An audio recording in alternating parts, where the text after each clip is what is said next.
Number 10. Super Sentai. That's Sentai. If we're talking about Power Rangers, I'd be remiss if I didn't talk about their inspiration, Super Sentai. Yes, I know they might not technically be a version of the Power Rangers, but screw it, it's important. Super Sentai was the original Japanese team found in the famous series. It generally involves 5 people who receive special powers and fight evil with the help of their mechanical beasts or vehicles, often combining to form a larger version. This idea was eventually taken to the West using the series Kyoryo Sentai Tsurenga as a rubric to bring us the Power Rangers. It even kept the same episode style, with the colorful good guys beating up the baddie of the week, which then gets bigger, so the good guys combine into a Megazord to get bigger, and they beat the big bad. Super Sentai is super predictable, but hey, it has 42 seasons, so I guess it's working. Number 9. Mighty Morphin Power Rangers. I think it's important to throw up the OG Power Rangers, at least in the West, so non-fans have something to compare other versions to. This was the show that first introduced us to this type of series, and it was a hit. Rocking the aforementioned colorful spandex suits, 5 young people fought evil with the help of their awesome Dinozords. What are Dinozords? Only badass mechs based on prehistoric beasts.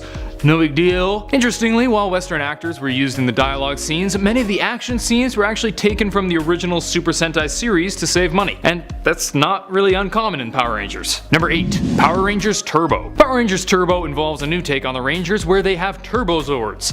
Then by that I mean they have cars. If you're getting Transformers vibes, you should be. However, as per usual, the Turbozords can all come together if they're in trouble to form a Turbo Megazord, which was at the time the most powerful Megazord ever created. I was about 7 when this first came out, and I can remember being so disappointed when the awesome dinosaurs were replaced with frickin' cars, but some people like it. Number 7. The 2017 film. I think everyone was waiting for this one to come up. The 2017 film took quite a few creative liberties to make the franchise a bit more adult and grittier, as well as somewhat more realistic and less campy. Gone are the spandex suits that inexplicably shoot sparks when they're hit. They were replaced with awesome suits of armor that both look amazing and offer more realistic protection. The film wasn't perfect, but it was visually pretty awesome and had probably the coolest Megazord I've ever seen. Plus, Bryan Cranston. Come on. Number 6. Power Rangers Wild Prime. In this version of the Rangers, the immortal Amazon Gaia called upon the Prime Beasts to find 5 warriors to fight against the evil sorceress, who also used to be a fellow Amazon. This gave us 5 new Rangers with animal motifs to their costumes, who used their various Prime Zords, including Eagle, Shark, Lion, Elephant, and Tiger. They also teamed up with 2 different sets of Power Rangers teams, including the Pirate Armada Rangers and a veteran team with Rangers from all different series. They fight against the evil sorceress, who turns out to be an eco-terrorists,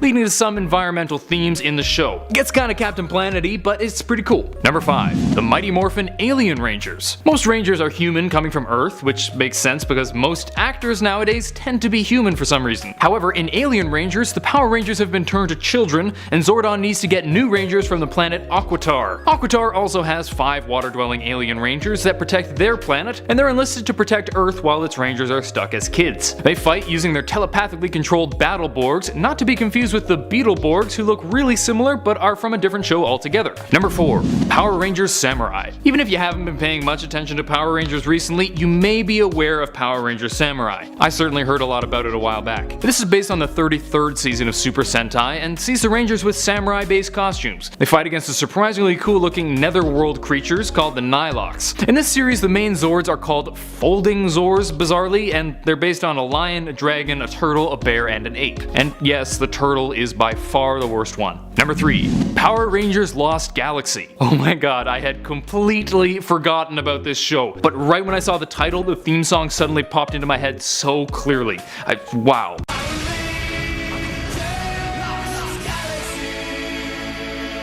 Lost Galaxy is kinda like Power Rangers meets Star Trek, and it was pretty awesome.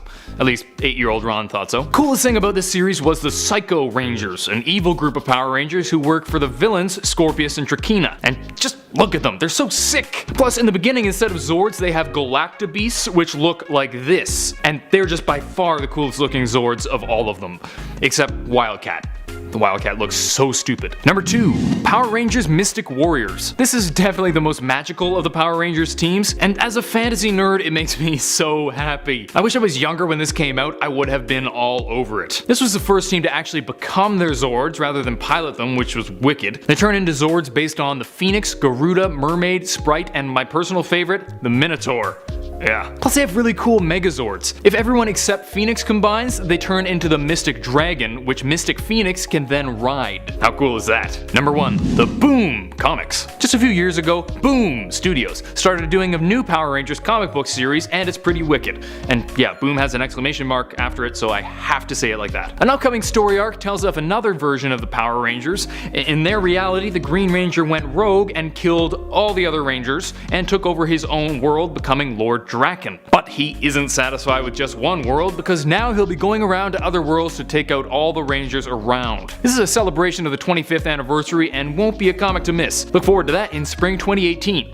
And no, they aren't paying me to say that, it just looks cool. Number 10.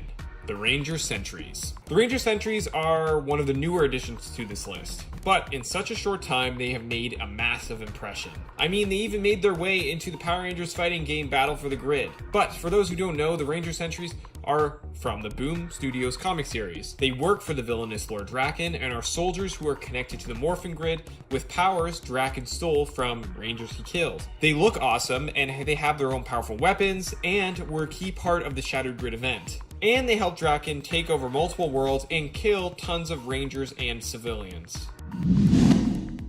Number 9, A-Squad. I feel like A-Squad would be probably a bit higher on this list if they were in it more. They were mentioned a lot throughout the season, but they were only in it for like a couple of episodes. They were this famous team of Rangers that were, you know, the best for in the SPD. Even better than the main Rangers of the series, who were the B-Squad. Well, turns out that they were actually just straight up evil and not as perfect as everyone thought. They also had some interesting outfits. Their helmets were, of course, from Power Rangers in Space, but the rest of them was a hybrid of like a Ranger suit and also some high-tech military armor. It was actually really cool. I wish we could have learned more about them and had them in more episodes, but hey, they were still cool in the time they were given. And the story of the SPD's fabled A-Squad turning out to be the villains was actually really interesting. Number 8. Rita Repulsa movie version. Let me just say I love the 2017 Power Rangers movie. It honored the original series, but brought its own unique modern spin. Unfortunately, it didn't do as well as they were hoping, so the sequel got scrapped, and now we will never see those Rangers fight Tommy Oliver in the sequel like the after credits scene was teasing. But we did get to see them fight a Green Ranger, and that was of course Rita Repulsa. Yes, in this version, Rita was actually part of the original Ranger team that was led by Zordon. It was a cool twist, it added a really unique dynamic to the Ranger-Rita rivalry. She was the Green Ranger of that team and killed the other Rangers except Zordon, who was the Red. He managed to get their power coins and hide them from her until they could find new Rangers worthy of harnessing their power. Rita kept hers, and once she returns, she uses that coin, and we get to see her harness the Green Ranger power plus her own, and it was pretty awesome. It was cool to see how her suit adapted and got kind of corrupted. She was a great villain, and the ending set up her and her base on the moon. Elizabeth Banks did such a good job, and I would have loved to see where they would have taken her in the sequels. Number 7, Jason and Kimberly. I feel like some people might have forgotten about this one, but to this day, it's still one of the scariest Evil Ranger moments. I mean, their deep, altered voices were just scary all on their own. But if you don't remember, let me jog your memory. Evil Jason and Kimberly didn't come from an episode or a comic book. It came from a movie, Turbo, a Power Rangers movie to be exact. Divatox kidnaps and sacrifices them as a part of her plan to bring back Malagor. And the two of them come back as evil minions for him. They have enhanced strength, deep voices, as I mentioned, and red eyes. It makes for a truly terrifying combo. They fight the Turbo Rangers and actually do a ton of damage. Eventually they were restored back to normal and all is well, but it was still so cool and terrifying to see them take on the Rangers like that. Plus, fans finally got to see Jason in a Power Rangers movie since he wasn't included in the Mighty Morphin movie, which was really sad. Number 6, the Ranger Slayer. Like the Ranger Sentries, the Ranger Slayer comes from the comic series and is a new addition to the Power Rangers canon. The Ranger Slayer is actually Kimberly Hart, who was the original Pink Ranger from an alternate reality. But don't be fooled. She is not a good guy. Well, I mean at first. She was brainwashed into working for DRAKKON and ended up killing other Power Rangers. Her story in that dimension was actually pretty similar to the original, at first. That is until DRAKKON kills some of her teammates and her boyfriend, which makes her try to go and take on him herself. She has an altered suit and possesses the Bow of Darkness, and became known as the Ranger Slayer. The Ranger Slayer is scary, deadly, and one of the coolest things to come out of the Power Rangers comics.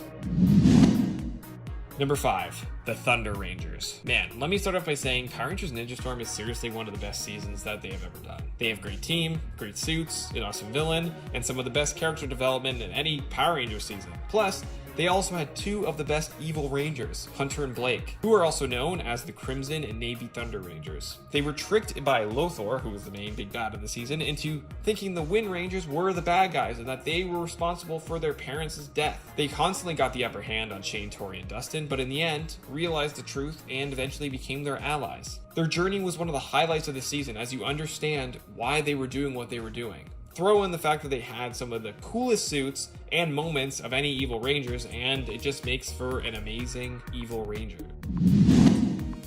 Number 4, the White Dino Ranger. Trent Fernandez-Mercer, aka the White Dino Ranger. Trent was the adoptive son of the big bad of the season, Mesogog, also known as Tommy's former colleague and friend, Anton Mercer. Trent's real parents were archaeologists who were killed while on a mission with Anton, so he decided to take him in. Trent eventually comes in contact with the White Dino Gem, which was created by Tommy and Anton, and turns into the White Ranger, which gives him one of the coolest Ranger suits ever. Like seriously, it's in the top 5. The Dino Gem gives him super speed and the ability to camouflage. The gem was tampered with and ended up corrupting him, which is why he ended up going evil, since before he found it, Trent was friends with Connor, Ethan, and Kira, and of course Tommy Oliver, who is now known as Dr. Tommy Oliver, since he earned a PhD in paleontology, which is something I never thought would happen. But I mean, in Power Rangers universe, I guess, anything is possible. But back to Trent, he became one of the greatest evil Rangers by not only besting the main 3 Dino Rangers, but also Tommy on multiple occasions, who, as everyone knows, is one of the best. Like a lot of other evil Rangers, he ends up turning to the good side eventually, but that does not take away from all the mayhem he caused before that point. Number 3, Lord Drakkon. Okay, so this was tough because Lord Drakkon could have easily been number 1.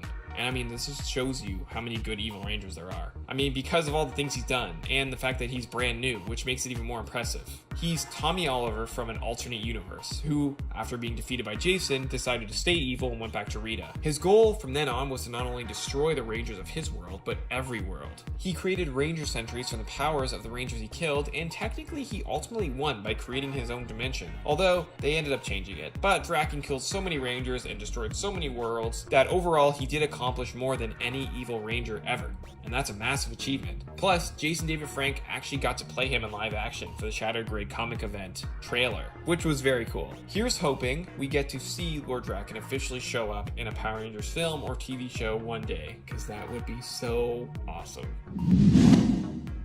Number 2, the Green Ranger. Okay, so I might get a little hate for this, maybe, since a lot of people would consider Tommy to be number 1. Because yes, he is awesome, and he almost was number 1. This was really hard. Tommy was the original evil Ranger. He started the trend. The Green Ranger was so popular. I mean, everyone loved him. After he was gone, they got so many requests to bring him back that they did bring him back. He consistently defeated the Rangers in battle. I mean, he even jumped into the Megazord and destroyed them in there, something that no other villain did.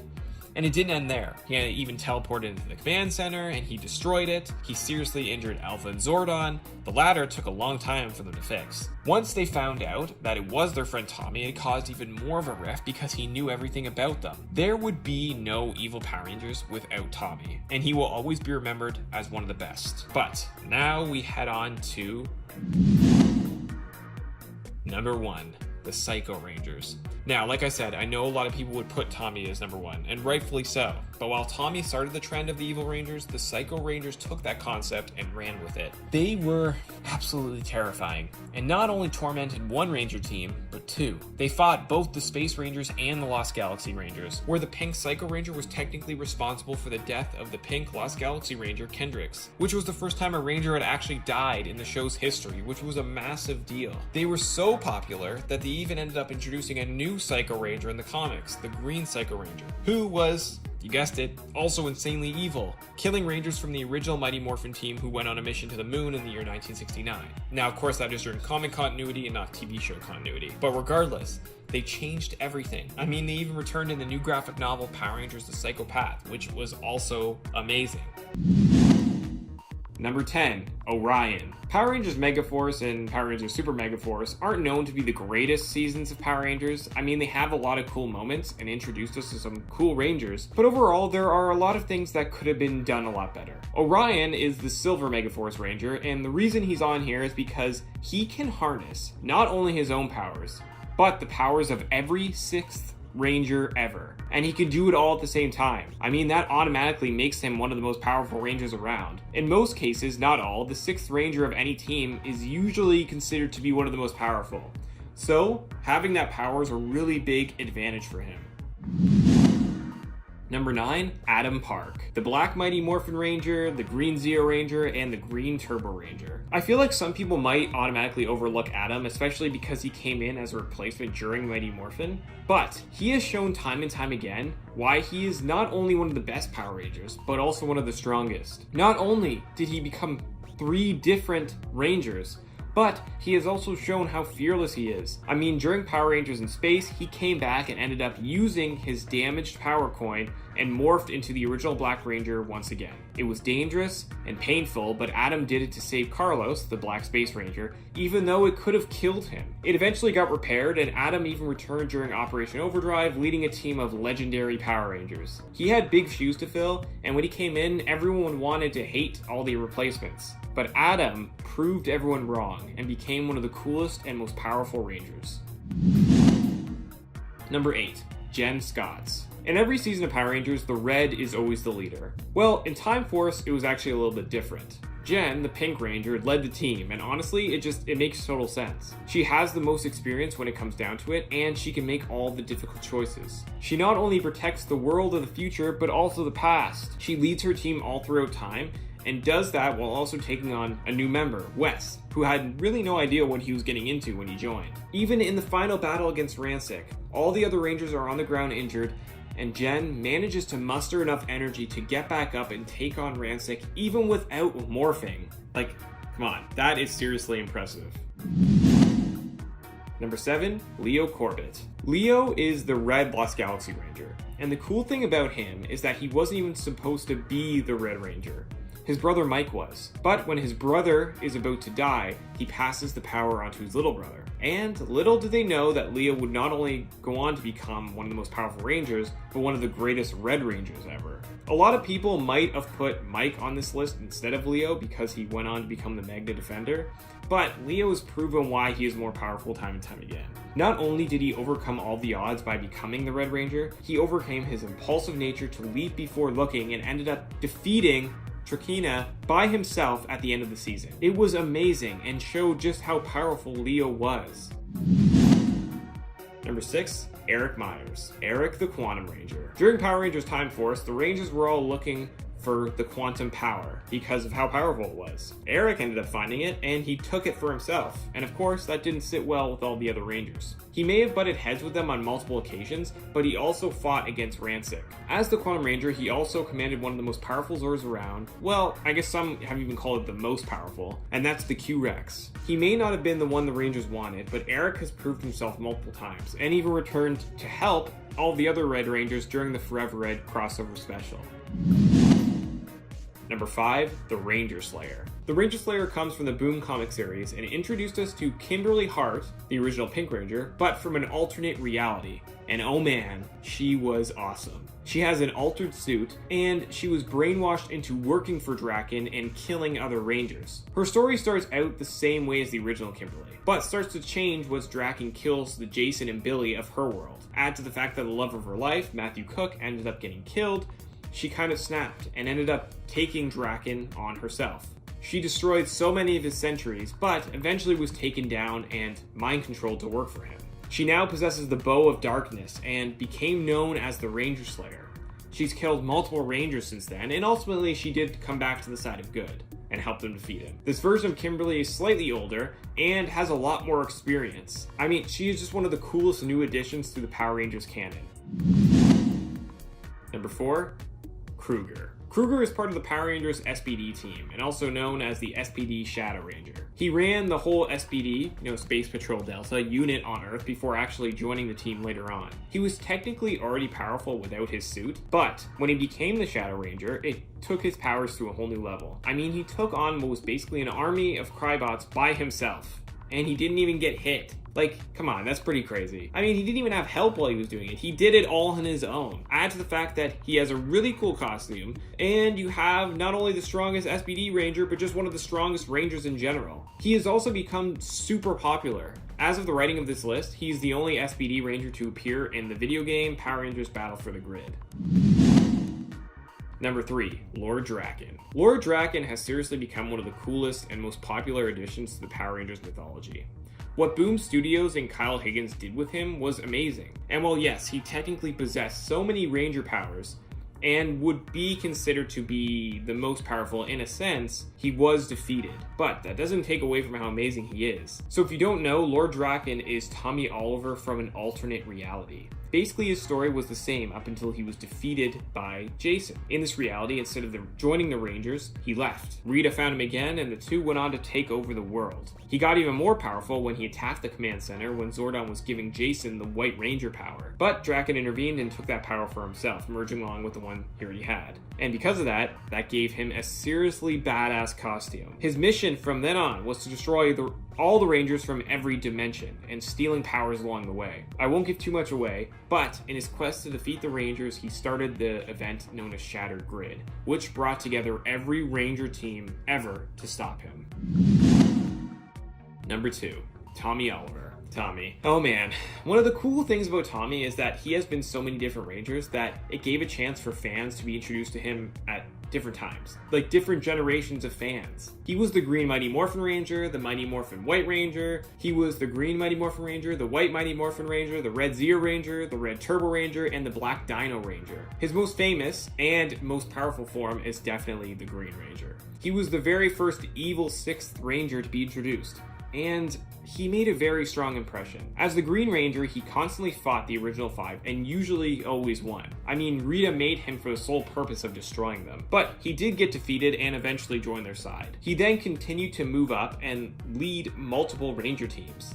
I mean, he even helped create the Dino Rangers in Power Rangers Dino Thunder. He helped defeat Drakkon in Shattered Grid, and it was revealed in both the comics and TV show that he now possesses a Master Morpher, which is the first of his kind, which allows him to transform into any of his Ranger forms. Usually when a Ranger becomes a new Ranger, they lose access to their old Morpher. I mean, sometimes. The odd times they'll always get it back, but this way he can morph into any form at any given time, and that right there makes him insanely powerful. And number 1, Jason Lee Scott. The original Red Ranger. Jason has shown time and time again why he is the most powerful Ranger. In the show, he was always the one going up against the biggest villains, including Tommy, who he ended up defeating by himself. I mean, he took on Goldar without powers in Season 1 of Mighty Morphin Power Rangers. He then went on to become the Gold Ranger during Power Rangers Zeo. He got those powers temporarily from Trey of Triforia, who was injured and split himself into 3 forms, and he was too weak to use the Gold Ranger power, so he passed them on to Jason. But most recently, he was the Red Omega Ranger, which was introduced in the comics. In Mighty Morphin Power Rangers Season 2, Jason, Trini, and Zach left for a peace conference and were replaced. But in the comic, it reveals that they actually went off to become the Omega Rangers and fight greater threats, even in space. He has proven himself not only to be the strongest Ranger, but also the strongest leader. No one leads a team like him, and no matter how bad things get, he never gave up. And if you need any more proof, he was the Ranger that led the charge against Drakkon during Shattered Grid, leading hundreds and hundreds of Rangers. And he also gave the most epic speech during that time. He was also one of the main ones to lead the Red Rangers in Forever Red. Jason is the ultimate Ranger. Number 10, Crash and the Creeps. Okay, so this one is pretty different from anything else you will hear on this list, but hey, we need to talk about it. Now, Crash and the Creeps are both kind of monsters, but also Rangers in a way. They were created by Divatox during Power Rangers Turbo. Originally, they were members of Cassie's, the Pink Turbo Rangers band. They are unique in a way because they don't really share the same designs as the Turbo Rangers or each other for that matter. Whenever they would perform their main song, it would not only mess with the concentration of the Rangers, but a lot of other citizens of Angel Grove as well. They were only in one episode, but because they were so different and unique in regards to other evil Rangers, mainly just because of how they look. Number 9, the Dark Rangers. In Mighty Morphin Power Rangers, Lord Zed chose these new bullies at Angel Grove High to become the Dark Rangers, since they basically felt like the city should be theirs anyway. Lord Zed teleports these bullies to the dimension known as Otherworld, and uses the green crystal to transform these bullies into the Dark Rangers. These bullies are sort of like the same counterparts to the original Rangers, even sharing the same first letter of each of their names. But once the Green Rangers is able to eliminate the crystal, it destroys the Dark Rangers and turns them back into people again. However, in the new comic series, Mighty Morphin Power Rangers issue 55, which just came out recently, they are doing their own take on these Dark Rangers. They were created by Lord Zed to turn Rita Repulsa, Squawk, Goldar, Finster, and Babu into Dark Rangers. We get Rita as the Red Ranger, Babu as the Black Ranger, Goldar as the Yellow Ranger, Squawk as the Blue Ranger, and Finster, who is the Pink Ranger. Each of these new Dark Rangers also have Lord Zed Zed on their suit's chest. Ugh, there's a tongue twister. Lord Zed Zed.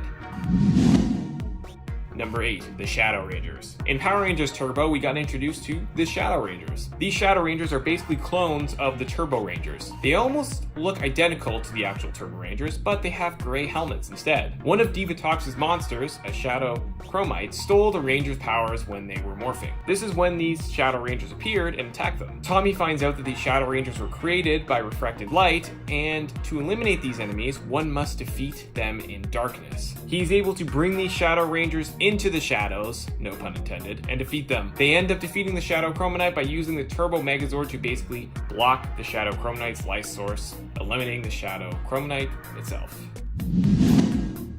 Number 7, Green Ranger Shredder. So everyone knows the evil villain Shredder from the Teenage Mutant Ninja Turtles universe. But in a special event series that led to a non-continuity crossover between the Power Rangers and the Teenage Mutant Ninja Turtles, Shredder is able to gain access to the Dragon Power Coin and get the Green Ranger's Morpher to be able to turn into the Green Ranger Shredder. Yeah, I never thought that would happen. And he looks so friggin' cool. Like, check him out, guys. Now, this isn't even the first time we have seen the Power Rangers crossover with the Teenage Mutant Ninja Turtles. It also happened during Power Rangers in Space. The suit itself is just so amazing, and it's a great combination of what Shredder is used to wearing, but upgraded and meshed with the Green Ranger suit. Definitely wouldn't want to take him on. Number 6, Cyborg Rangers. So in the season of Power Rangers Lightspeed Rescue, General McKnight, who is the general of the headquarters, tells the Lightspeed Rangers that they are being replaced by the Cyborg Rangers. Basically, the Cyborg Rangers are like artificial intelligence, and they can control from the base. These Cyborg Rangers are almost identical to the Lightspeed Rangers, with only a few minor differences. They feel that they will be able to get the job done much better than the actual Lightspeed Rangers. When the Cyborg Rangers are on a mission, they are fighting villains and are actually winning and doing quite well. But once the villain uses his lightning ability and blasts the Cyborg Rangers with it, basically alters their systems. See, this is why we can't trust artificial intelligence. Am I right, guys? Anyways, it alters their systems and makes them turn, you guessed it, evil. Trying to do harm instead of trying to protect. The original Lightspeed Rangers are called back in to defeat these Cyborg Rangers and save the day. Number 5, Robo Ranger Tommy. This version of Tommy was a robot that showed up in the 25th anniversary special Dimensions in Danger. He was created by the villain known as Lord Draven, who, sounds very similar to Lord Drakkin. Maybe they just didn't want to actually use him or couldn't. But anywho, he has the powers of the Black Dino Ranger. He didn't last a very long time though, as he was destroyed by Tommy during the episode. But we still got to see a cool fight, Tommy fighting himself. The Robo Ranger was helping Draven steal powers for his cyborg army. During the battle with Tommy, we were introduced to Tommy's Master Morpher, which was created in the comics, and during the fight, Tommy goes through all of his previous Ranger forms, which was very, very cool to see. And yeah, he eventually destroys Draven and goes about his day. Number 4, the Spirit Rangers. The Spirit Rangers were the evil rangers that showed up during Power Rangers Jungle Fury. They were created by the Phantom Beasts as a way to destroy the Power Rangers. They consist of the Green Elephant Spirit Ranger, the Black Bat Spirit Ranger, and the Blue Shark Spirit Ranger. As the season went on, the Masters controlling them were freed, and the Spirit Rangers could now fight alongside the main Rangers, whenever the Rangers summoned them, of course. They were a cool addition to the Jungle Fury story and had some really cool suits. Honestly, I feel like Jungle Fury is kind of like an underrated season. I mean, it had some really cool ideas, and for some reason I feel like a lot of people forget about it. If you have a chance, you should go back and just watch it. I think you might be pleasantly surprised. Or maybe you won't, and that's okay too. Number 3, Evil Wind Rangers. The Evil Wind Rangers come from the Dino Thunder, Ninja Storm crossover episodes. Lothor returns from the Abyss of Evil and casts a spell on the Wind Rangers, making them, go evil. But just the main 3, Shane, Tori, and Dustin. Cam then realizes what's happening and he calls in the Dino Rangers for help, along with Hunter and Blake as well. These episodes are considered to be one of the best Power Ranger crossover episodes. It was very cool to see the Wind Rangers meet the Dino Rangers and have them duke it out. And for a while, Shane, Tori, and Dustin actually had no problem beating Connor, Ethan, and Kira. They fight unmorphed a lot in this as well, since both teams actually have powers outside of their Ranger forms. Eventually, Cam figures out a way to get them back to normal, but by tricking them into thinking that they're actually getting upgrades, when in reality it breaks the hold that Lothor has on them. The Wind Rangers then team up with the Dino Rangers and defeat Lothor and Mesogog, and it's really awesome. I mean, that morphing sequence was pretty crazy. Number 2, the Magna Defender. Okay, so technically Magna Defender is not straight up evil, and there are a couple versions. One of them was, Mike, who was Leo's brother from Lost Galaxy, who was supposed to be the original Red Lost Galaxy Ranger, but I digress. We are not going to talk about when Mike inherited the power. Instead, we're going to focus on the first incarnation. The original Magna Defender was originally the protector of the Lights of Orion, but ended up losing his way when Scorpius destroyed his planet and killed his son. He even ended up possessing Mike's body at one point. Now, like I said, he's not a straight up evil ranger, but he did fight the Lost Galaxy Rangers, specifically Leo, while he was on a mission of revenge, when he kind of lost his way. And he's just pretty awesome. And any opportunity I get to include him, I'll take it, because he is just so cool. Number 1, the Titanium Ranger. The Titanium Ranger, also known as Ryan Mitchell, was the evil / 6th Ranger during Power Rangers Lightspeed Rescue. He is a son of Captain Mitchell. When he was a kid, he, his father, and his sister, Dana, were all involved in a car accident. They were hanging off a cliff, and Captain Mitchell only had a secure grasp on his daughter Dana. Just as Ryan was about to fall, Diabolico appeared and offered to save Ryan, but he would raise Ryan himself, and Captain Mitchell wouldn't see him again until his 20th birthday. Although conflicted about it at first, Captain Mitchell ended up agreeing so that his son could live. Because of this, Ryan grew up with Diabolico and was fed lies that his father abandoned him, and so he ended up hating him. He then broke into the Aqua Base and stole the Titanium Morpher. His mission was to destroy the Rangers, and he was just really powerful. He did become good though in the end and join the team. Also, fun fact, the Titanium Ranger is actually an American creation. He has no Super Sentai counterpart, which was the first for the franchise at the time. It's also why he wasn't featured as heavily as some fans would have liked. Still, it was really, really cool though, and I think they did a great job with the suit. Number 10, Ryan Mitchell. Ryan is the Titanium Ranger from Power Rangers Lightspeed Rescue. Now, there was a lot of build-up about the Titanium Ranger because of how powerful those powers are. I mean, even Carter tried to wield it and couldn't. Ryan is the son of Captain Mitchell, and as I mentioned in another video, his father and sister were all involved in a car accident. They were hanging off a cliff, and Captain Mitchell only had a secure grasp on his daughter. And just as Ryan was about to fall, Diabolico appeared and offered to save Ryan, but he would raise Ryan himself, and Captain Mitchell wouldn't see him again until he was about 20 years old. Of course, the captain agreed, and then Ryan grew up with Diabolico and was fed all of these lies about his father and how he abandoned him. And then he eventually broke into the Aqua Base and stole the Titanium Morpher, and his mission was to destroy the Power Rangers. And as is the case with a lot of evil Rangers, he became good in the end and joined the team. Ryan is also very unique because he has no Super Sentai counterpart. The suit was an American creation, which is cool because the suit itself is pretty awesome and showed how far Power Rangers has come because every season started filming more and more of their own footage. Of course, they still use Sentai footage, but they do a lot more of their own now. Number 9, Katie Walker. Let me start off by saying, I love Time Force. The whole season was just so good and gave us so many memorable moments, but also just memorable Rangers. I already mentioned 2 of them on part 1 of the list. Now I get to talk about Katie, and don't be surprised if there's another Time Force character somewhere on this list as well. Okay, but back to my main point. Katie is very unique because not only is she powerful when she's morphed as the yellow Time Force Ranger, but she also has enhanced strength as well. Without it. The reason she has these powers is because of genetic engineering. She is able to lift concrete debris with ease, and when they teamed up with the Wild Force Rangers, she beat Danny, who of course is the Black Wild Force Ranger, in an arm wrestle easily, which fans thought was a really cool and funny moment. Katie never backed down from a fight and was crucial in taking down the season's big bad, Rancic. Number 8, RJ. Robert James, but better known as RJ, is the Wolf Ranger or Purple Ranger from Power Rangers Jungle Fury. He is probably one of the craziest and coolest Rangers around. I mean, for one, his fighting style is unlike anything Power Rangers has done before, and that's also probably why he was the first main Jungle Fury Ranger to be playable in the new fighting game Power Rangers Battle for the Grid. He's actually one of the best characters in that game, and hopefully they start adding more Jungle Fury Rangers soon. I mean, they added Daishi, who was the, villain of the season as well. But RJ, as a whole, is just one of the most unique. He was the mentor to the main 3 Rangers of the season, Casey, Lily, and Theo, and he also owned Jungle Karma Pizza, where the main 3 worked, but also used as their main command center. RJ had a really big job when he was chosen to help stop Daishi, and was crucial in preparing the Rangers for that incoming threat.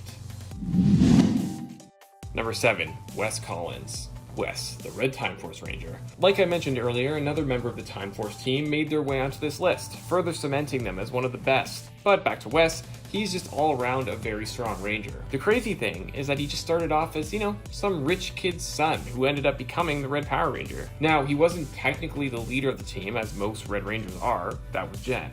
But Wes probably wouldn't have been ready right away anyway. He grew as the season went on and went on multiple time-traveling missions, and would go on to be one of the leaders of the Silver Guardians. Even during the battle with Rancic, Wes was one of the only ones to cause major damage to him with his battleizer, which also looked just so cool. Wes showed how he was not only strong physically, but mentally, because getting thrown into a time-traveling superhero team without any real experience would have been hard on anyone.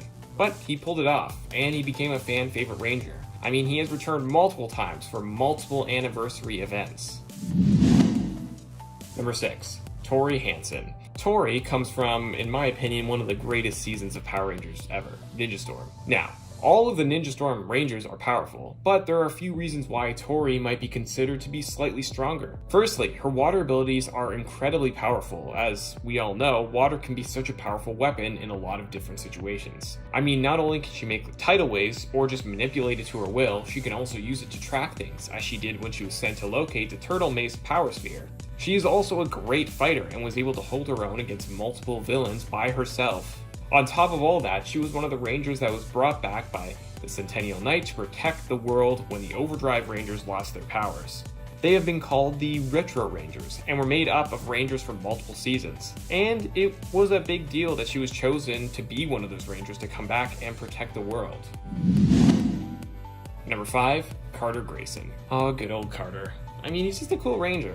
Not only is he a great guy, I mean, he was a firefighter before he became a Ranger, so he was already saving lives for a very long time. And then the man he idolized, Captain Mitchell, who was the reason he became a firefighter, since he saved Carter when he was a kid, asks him to lead the Power Rangers as the Red Lightspeed Ranger. He is a great leader, but he can also handle a lot of situations on his own. I mean, he fought Vipera all on his own and basically won, and he helped defeat Queen Benchira by throwing her into the Shadow World. He even took on the Titanium Ranger, who was also, as we know, very, very powerful. As I mentioned in my Red Ranger video, Carter is a very by-the-books kind of guy, and while that sometimes hurts him, it has really turned him into one of the most powerful Rangers of all time.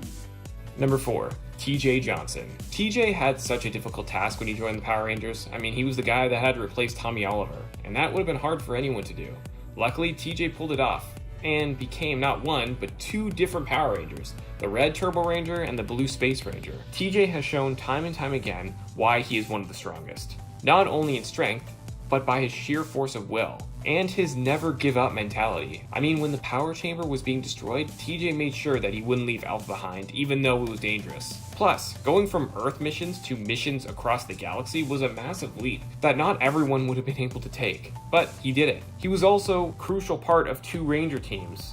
TJ has also returned numerous times during Forever Red and the Legendary Battle and Dimensions in Danger. Number 3, Andros. Let me start off by saying, I think Andros has one of, if not the coolest intro for a Red Ranger ever. I mean, he goes undercover during this massive villain party that featured numerous villains from various seasons of Power Rangers. I mean, it had Lord Zed, Rita, Divatox, Goldar, Astronema, and many more. Dark Spectre was also around, who mysteriously looks a lot like Malagor from Turbo. I always wondered about that. I think they just used the same costume and just kind of slightly altered it, but I like to think that they were just brothers or something, not that they just reused the same costume. But back to my main point. Andros is there undercover, and although he is caught, he doesn't give up, and he fights. That would take a lot of courage to do that. I mean, going into a room full of the galaxy's greatest villains, he does it and he survives. Plus, he took on the Psycho Rangers, and he was the guy that destroyed Zordon, which was a massive deal and basically ended the 6-season-long arc of Power Rangers. Andros had a ton of memorable moments and even ended up coming back for Forever Red. Hopefully, since he's still technically an active Ranger, he will return one day again. Number 2, Trent Fernandez-Mercer. Trent is the White Dino Ranger, and aside from just being powerful, if there was a top 10 Ranger suit list, Trent's would most definitely be on there. I mean, it's just so freaking cool. All of Dino Thunder's suits were, for that matter. But okay, back to the main point. Trent is the adopted son of the season's big bad, Mesogog. He found the White Dino Gem, which was corrupted, and because of that, he became evil. Although the cool thing about him is that he wasn't just taking orders from Mesogog like a lot of other evil Rangers would have. He was just doing his own thing and would team up with the villains if it suited him. Trent eventually became good and joined the Dino Rangers. He is one of their most valuable assets. I mean, he beat Tommy in a fight, and Tommy is one of the greatest Rangers around. He also has super speed and can camouflage himself. Trent also returned to the show recently during the show's 25th anniversary episode, Dimensions in Danger. Unfortunately, he didn't have a lot to do in it, but it was just still cool to see him return. Number 1, the Psycho Rangers. I probably should have included them on the first list. That was my bad. I was trying to focus more on non-evil Rangers, but I did include DRAKKON. So I mean, I kind of messed up there because DRAKKON and Psycho Rangers both would have been on the first list. So that was my fault. The Psycho Rangers definitely deserved this spot and would have been near the top on the first list. I mean, they were my pick for the best evil Rangers ever on my other list. But okay, let's talk about them because they're just amazing. The Psycho Rangers made their first appearance during Power Rangers in Space and made a brief but very memorable return during Power Rangers Lost Galaxy. There are 6 of them overall: the red, pink, blue, black, yellow, and green, who was recently introduced in the comics and killed a lot of Rangers. They have amazing suits, and they were created by Astronema as the evil counterpart to the Space Rangers. Now, the Space Rangers did defeat them, but not easily, and to this day, they remain one of the scariest villains in Power Rangers history. I mean, the Pink Psycho Ranger was responsible for the death of the Pink Lost Galaxy Ranger Kendrick.